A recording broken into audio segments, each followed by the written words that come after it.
வணக்கம். ஆகாஷ்வாணி புதுச்சேரி செய்திச் சுருக்கம் வாசிப்பவர் மோகன்ராஜ்.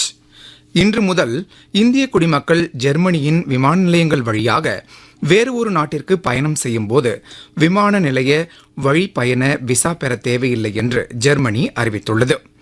இரு நாடுகளுக்கும் இடையிலான உறவினை வலுப்படுத்துவதிலும் மக்களின் பயணத்தை எளிதாக்குவதிலும் ஜெர்மன் அரசு கொண்டுள்ள உறுதியை இந்த நடவடிக்கை வெளிப்படுத்துவதாக இந்தியாவில் உள்ள ஜெர்மன் தூதரகம் கூறியுள்ளது. கர்நாடக மாநில முதலமைச்சராக காங்கிரஸ் கட்சியைச் சேர்ந்த திரு டி.கே. சிவக்குமார் இன்று பதவியேற்கிறார்.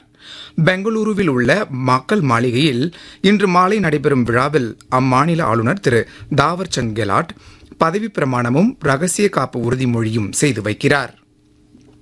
புதுச்சேரியில் ஆதிதிராவிடர் மற்றும் பழங்குடி இனத்தவர்களுக்கான தேசிய வாழ்வாதார சேவை மையம் சார்பில் ஏற்பாடு செய்யப்பட்டுள்ள அனைத்து சமூக இளைஞர்களுக்கான வேலைவாய்ப்பு முகாம் நடேசன் நகரில் உள்ள சேவை மைய வளாகத்தில் நாளை நடைபெறவுள்ளது.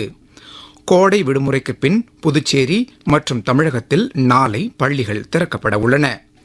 இந்தியா இங்கிலாந்து அணிகளுக்கு இடையேயான மூன்றாவது மற்றும் இறுதி மகளிர் டுவெண்டி கிரிக்கெட் போட்டியில் இங்கிலாந்து அணி வெற்றி பெற்றது. இங்கிலாந்து நாட்டின் டாண்டனில் நேற்றிரவு நடைபெற்ற இப்போட்டியில் முதலில் ஆடிய இந்திய அணி நிர்ணயிக்கப்பட்ட 20 ஓவர்களில் 5 விக்கெட் இழப்பிற்கு 180 ரன்களை எடுத்தது. பின்னர் களமிறங்கிய இங்கிலாந்து அணி 18.3 ஓவர்களில் 4 விக்கெட் இழப்பிற்கு 184 ரன்களை குவித்து வெற்றியை தனதாக்கியது.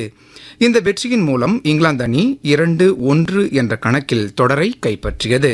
இத்துடன் இந்த செய்திச் சுருக்கம் நிறைவு பெறுகிறது.